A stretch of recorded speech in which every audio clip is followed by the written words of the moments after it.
Hey there, my 5 faithful listeners, and anyone who randomly stumbled upon this episode. My name is Lydia, and this is the Lydia Todd Pod. It's probably not a good idea to start a podcast because your last name rhymes with pod. But I'm here anyways. From spontaneous trips to special guests to deep spiritual conversations and everything in between, expect inspiration, stories, and plenty of laughter. Grab a glass of milk, settle in, and let's dive into the episode. Hey guys, welcome back. I'm super excited to get into today's topic with you guys. We are talking about how to move to London. And, well, what gives me the authority to talk on this subject? I would say the fact that I did move to London this past year in September. Myself and my friend Kaylee Wadlington, who was a guest on the Deep Discussions episode, she and I moved here in September and have been living in London for about 6 months now. I must have done something right because I ended up here and that was my goal. And so I just wanted to share with you guys the process of how I decided and then achieved moving to London. And this is specifically about London, but I think that this episode will be able to help you if you're moving anywhere across the world, especially if you're a US citizen. I am an expat now, and I would love to make someone else's life easier when they go through this process. Whenever I moved, I made a checklist of all of the things that I did in the process of planning this move. And so step one was to dream. And yeah, this might sound silly because if you're listening to this, then you might already be pondering and already be researching and already be into the process of moving. But for anyone who has not already considered moving somewhere, the first step in moving is to dream about where to go. I would not be in London if it weren't for the fact that I had an assignment where it forced me to dream about possibilities that were not reality at the moment, and me realizing that those are things that I wanted, those are things that I was passionate about. So if you have never sat down and written out your wildest dreams, it would be beneficial to sit down and say, if I had unlimited money, I had unlimited time, unlimited resources, what would I be doing right now? And then ask yourself, is it actually possible? That's what led me to London. The second step is to research. You have got to decide all the answers to all of the big questions. Who, what, when, where, why, which, how. All of that stuff is going to be in research. It helped me see that this was more of a reality once I was able to sit down and say, okay, who is it? It's going to be me. I won't be alone. I have a friend to go with. What am I going to be doing when I get there? When am I planning on moving? Where exactly do I want to live? How long do I want to be there? Why do I want to make this move? Like, is there a justifiable reason that I want to uproot my whole life? So once you answer all of these questions, you've done quite a bit of research. The third step is something that maybe you have already done, but it is an important next step, and it is to inform family and friends. You would probably start with your closest family members, your very closest friends, but if you don't do this step, I don't foresee you actually making the move. This is when you make it concrete. When you say this is reality, when you tell your friend, I think this is actually happening. It's like when you have a crush and you don't vocalize it, and then finally you tell your best friend, I think I like this person. That's when it becomes real, when you can feel it outside of yourself. So tell some family, tell some friends, even if you don't tell everyone yet, just so that you are able to be held accountable for your decisions so that they can ask you questions and maybe make you consider some aspects that you hadn't yet. and so that they can give you support because this is a whole process. All of these steps I'm putting are in consecutive order. So the reason why I wrote these in this order is because there are certain things that need to be done sooner rather than later. So that step 4 is apply for jobs or schools. If you're moving somewhere, you're either going to be working there or you're going to be going to school there. I am a student and Kaylee is working, but we had to start applying for stuff way in advance. For me to be even eligible to get a visa, I had to already be approved by the school that I was going to attend. I'm getting my master's here in London. And so what I did was I applied to five, maybe 5 or 6 different schools in the London area that had the program that I was interested in. So you need to apply for the jobs that you want or the schools that you want to go to and let that be an earlier rather than later decision because some visas will require you to already have a job lined up or to already have a school acceptance letter for you to be able to apply or begin the visa process. Step 5 is, I guess, not necessary. You could definitely skip this step and still make it happen, but you would make your experience a lot harder and a lot lonelier. So, step 5 is to network. You want to reach out to friends and family, reach out to anyone that you know that might have contacts in the place you're wanting to move to. This is crucial because community is such a big part of our lives. Like, we want and crave relationship. And so if you move to a new place and you don't know anyone, you don't have any friends, that is so hard. If you reach out to your friends and family, maybe they've visited that place before and have made connections. Or maybe they know someone who knows someone who knows someone that can get you someone's email there that you can use to connect with them ahead of time. This made our move so much smoother. We ended up making some connections with some Christians in London who were actually the ones who volunteered to take us from the airport to our place that we moved into. If this hadn't happened, we would be carrying so many suitcases on the tube in London, and that would have, I don't know, that might have been the breaking point. Honestly, it was so much to travel with a bunch of bags for more than 8 hours and to finally get here and then have to travel more than an hour or so away from the airport to get to the place that we were staying. That process was made so much easier just because of these friends that we made ahead of time. Even if you can't make friends, you can still network by making relationships with people who you might be working with or going to school with. Usually there are Facebook groups. So for instance, in London, there are travel groups for people who visit London. There's, I think, a group called Ladies in London, Women in London. All of these groups are things that I joined ahead of time and then I was able to connect. So people will post and say, hey, I'm starting a book club. Who wants to join? Or, hey, I had a couple reservations for this concert and dinner, but I had to cancel. Does anyone want them? I'll give them away for free. Or I have one extra seat to go to the beach this weekend. Does anyone want to join? And that's how you're going to make friends and you can see what's going on in the city that locals are doing. Would highly recommend networking through social media groups and through friends and family. The step for applying for jobs and networking are both crucial and important, and they should go earlier on in the process because of how long it takes to do those steps. But that doesn't make them the most important steps. So some of the later steps that we're going to get to are things that are make or breaks for you moving. And this next step is one of those. Step number 6 is finance. How are you going to pay for this?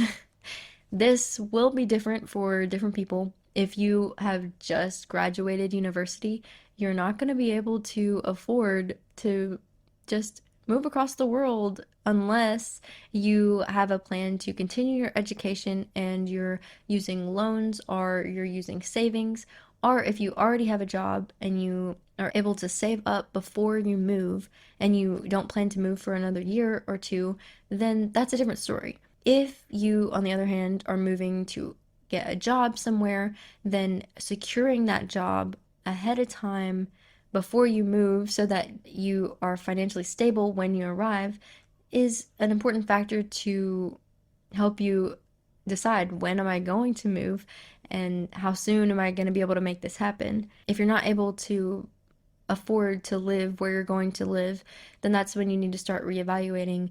Am I going to work my way up in the job that I have so that I can make more money to afford it?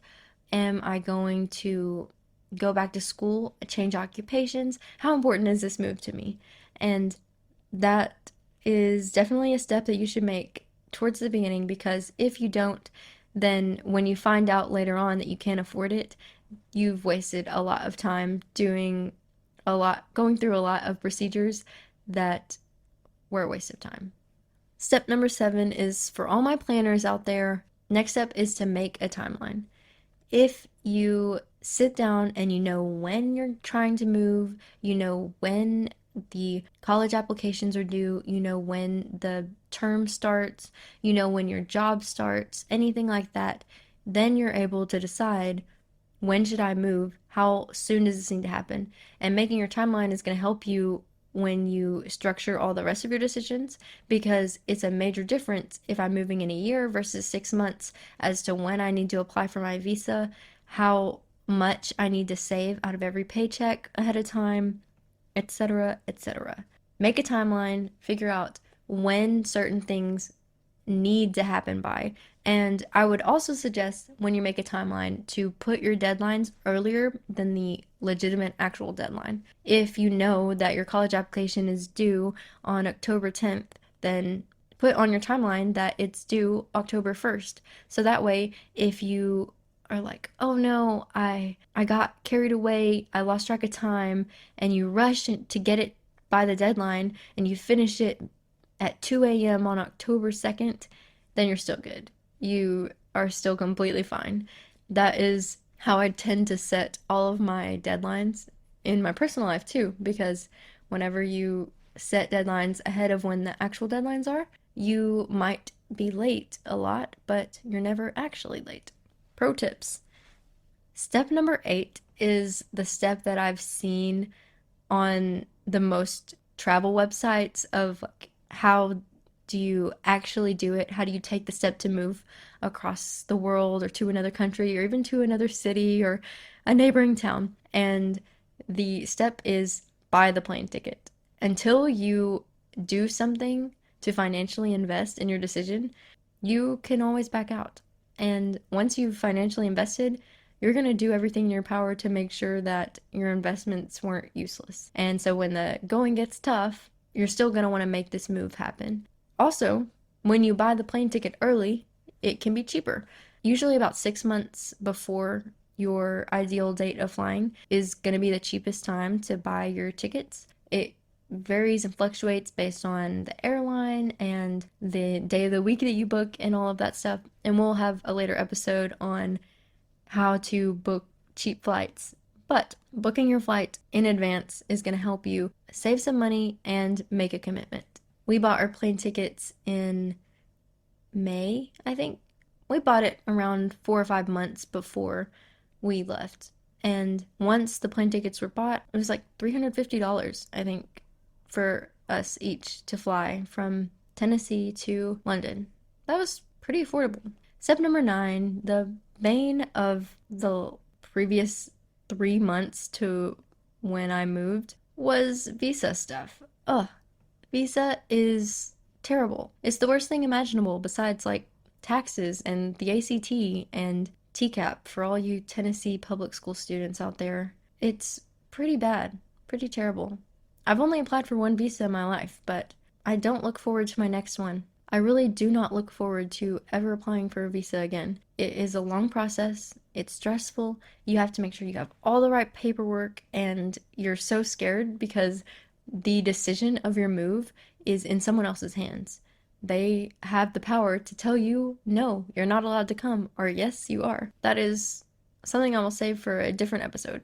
Visas are a whole topic. Whenever you have bought your plane ticket, you should apply for your visa. I know that this is the next step, but depending on how far ahead you're planning, you may not be able to apply for your visa yet. You oftentimes can't apply more than a year or so before your move. I'm sure it depends based on what country you're moving to and where you're moving from. I had to apply at least 3 months in advance because it can take a while to get the response for your visa, and you can't go until your visa is approved.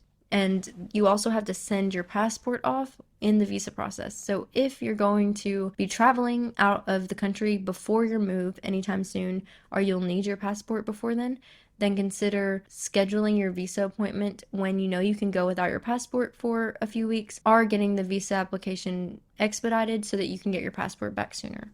Step 10 is an optional endeavor, but it's something that I wish I had done, and it's to visit your place that you're moving to on vacation ahead of time. This will help your move so much in just giving you ease, in just giving you local knowledge and comfort in the location. There's a lot of things that you'll learn when you visit a place for the first time, and it's already a lot when you move somewhere. And so combining the feelings of a new place with a new home is a lot to deal with at once.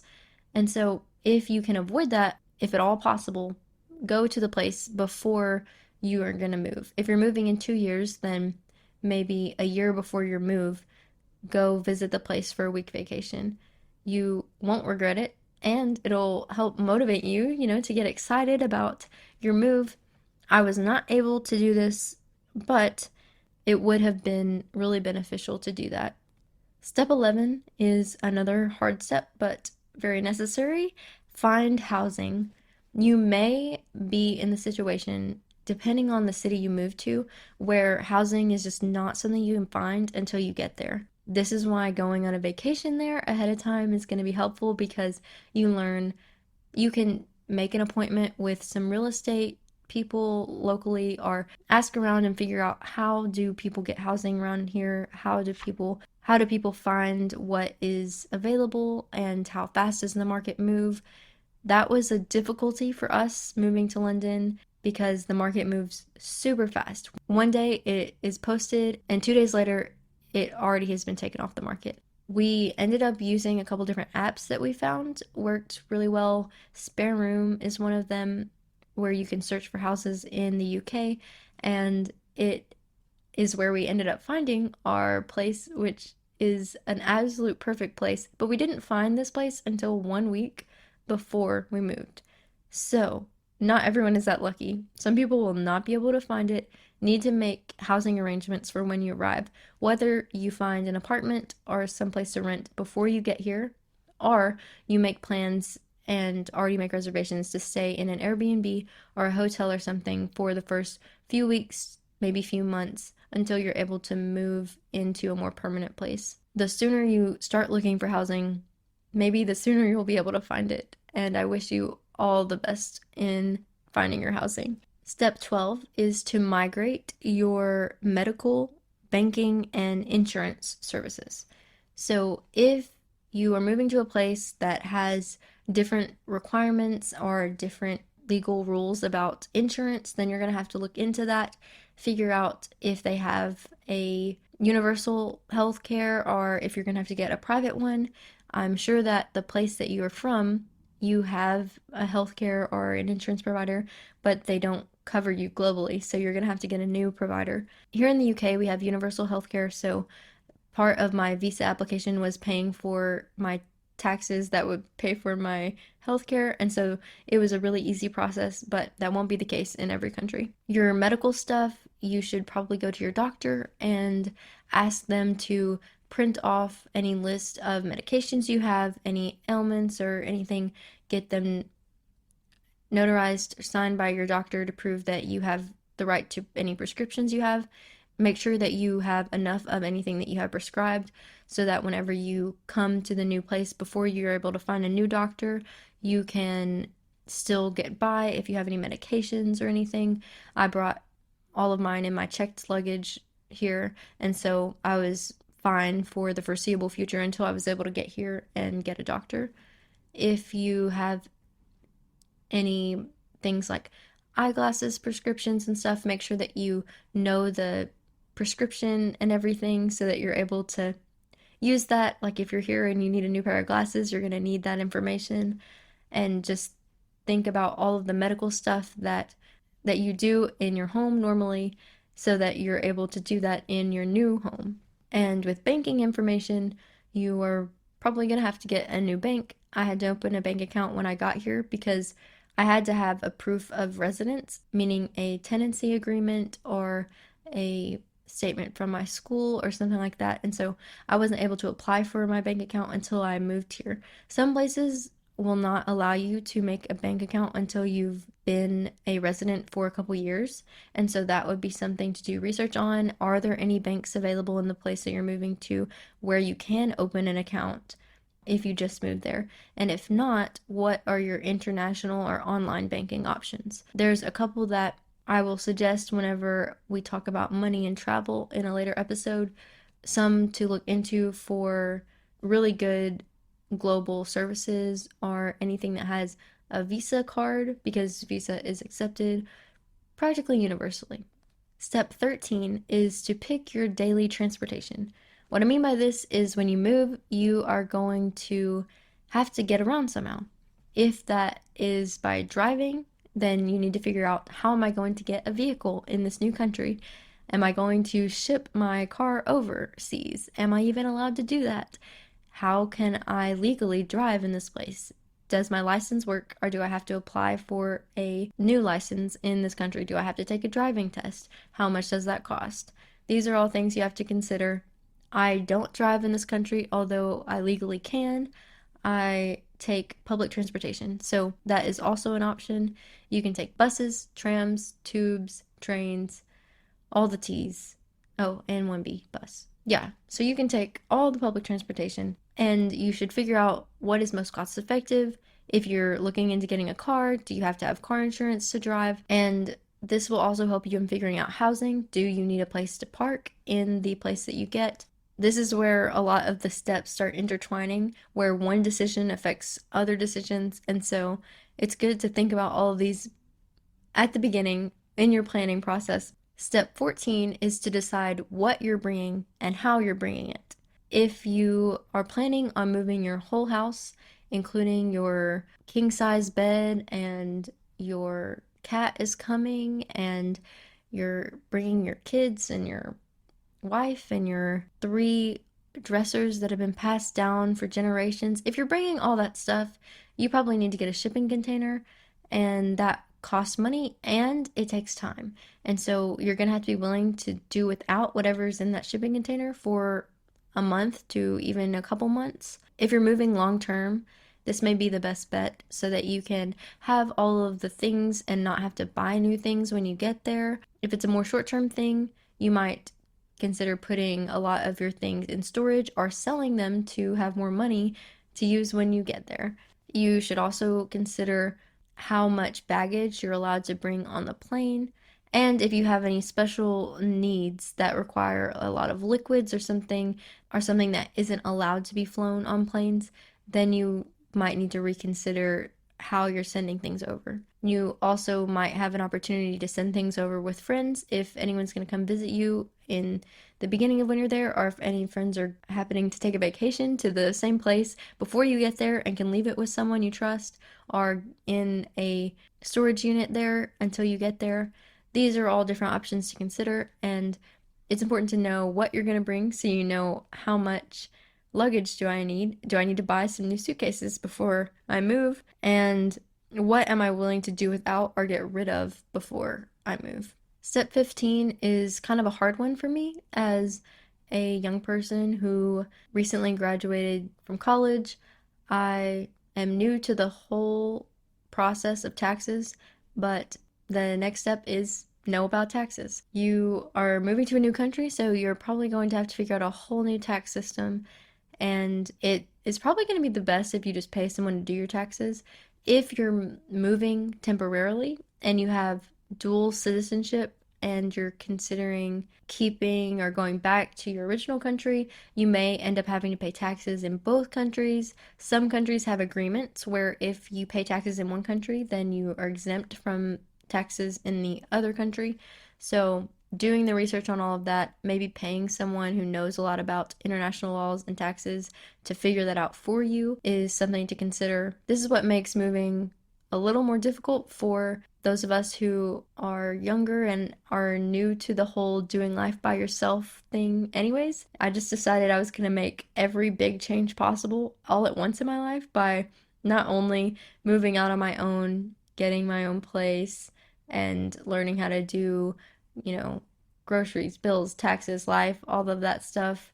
Also, do it in a new country, in a foreign place with people you don't know. That is something that's going to make it harder. So if you are a college student considering moving after you graduate, then know that the sooner the better for researching how life is in the place that you're moving to. The more familiar you can get with it, the less culture shock you're going to go through when you have to deal with all of the hard stuff like bills and taxes. Step number 16 is join some expat groups and online forums and support groups. It is so, so crucial to get support when you are moving to a new place, when you might not know anyone.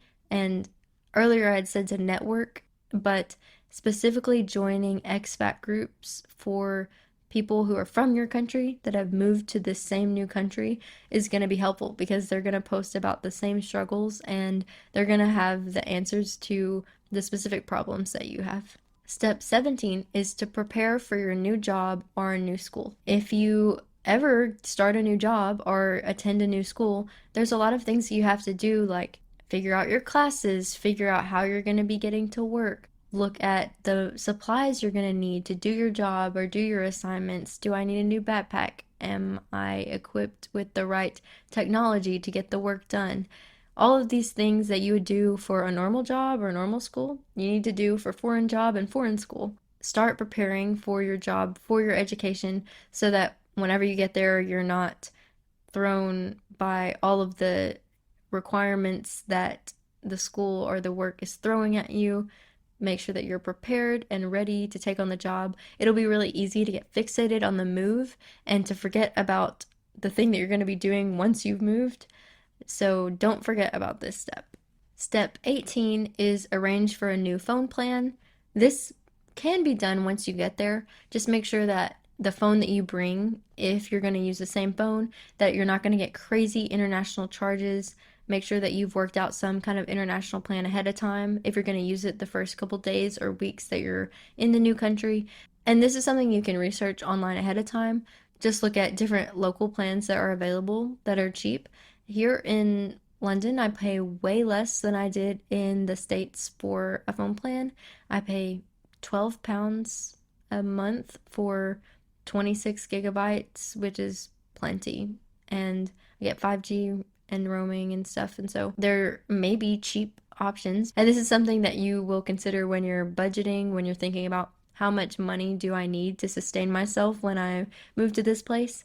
But hopefully, I'm hoping the best for you that when you move to your new place, it is a cheaper, more affordable place. Step 19, we are getting really, really close to the move. You need to start quitting and canceling all your local commitments, your jobs, and your subscriptions. This is probably the part where everything is going to start to feel really real. You are going to cancel, if you're a US citizen, cancel your Hulu. You can't use it in other countries. You're going to have to cancel your local trash pickup. You're going to have to put in your 2-week notice, cancel your gym subscription. Do all of those steps that are going to make it really real, but you shouldn't do this too far in advance because you're still going to use them until you leave. Set all of that up. Make sure you have a list of all the things that you use and that need to be rearranged or canceled so that whenever you move, you don't look back and say, whoa, why am I being charged this fee? Oh, I forgot to cancel my so-and-so subscription. Make sure that you cancel your local commitments. If you are normally the baseball little league coach, you gotta get someone else to take that position. You need to tell them, hey, I'm moving. I need someone else to step up into this position. You might have to resign from a volunteer office of a PTA role at your local school. Whatever the commitments are that you have, make sure that you set up and arrange for your absence to not be a detriment to everyone else. They will much appreciate that. Step 20 is to say your goodbyes. Do not leave and then 20 weeks later you think, did I tell so and so that I was moving? This is not the way to do it. You will lose friendships, you will mess up relationships, you will have people who don't know how to contact you and want to talk to you, want to keep a relationship going, but can't because you've moved, you've changed phone numbers, and they don't have your email or anything else, and they don't use social media. You'll have someone like that in your life, and you're going to regret it. So make sure you say all your goodbyes, post on social media that you're moving, tell everyone in your local church, tell everyone at the school, tell all your friends, and let them make plans for closure, for goodbyes, for see you laters. Tell everyone that I'm going to have a dinner party and you're all invited, or give them an opportunity to express to you what they feel and how they appreciate you, so that one, you feel that you have support from home before you leave, and two, you don't leave your friends hanging whenever you just up and disappear. And once you have said your goodbyes, step 21, the last step, is to move. Once you've done all of those things and all of the things encapsulated in those things, you will be ready to move across the world.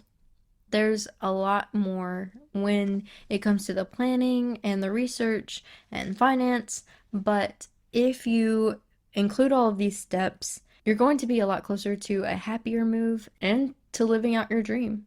And so I wish you the best of luck in your move to another country.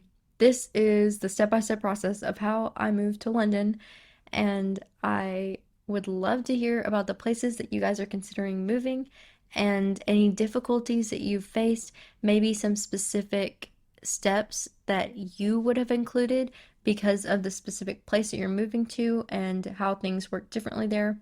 Anything else? I probably left off a couple things, but these are the main steps that I took that made my move to London possible. I hope that you gained some insight from this. If you're not moving anywhere, I hope that you at least got a good laugh of thinking of all of the work that went into this move. And if nothing else, you know how difficult of a process it is to move, and you can be there to support your friends when they choose to do this. I will catch you guys next Wednesday. I would say that now is a great time to move on to the next episode. As we wrap up this episode of the Lydia Todd Pod, I want to express my heartfelt gratitude for you spending time with me. This really challenges my belief that I only have 5 consistent listeners. If you have any thoughts, topics, or questions you'd like me to explore further on future episodes, please reach out on one of my socials. I hope that our conversations have brought you inspiration and joy. If you have friends or family who might be interested in our conversations, don't hesitate to share the podcast with them.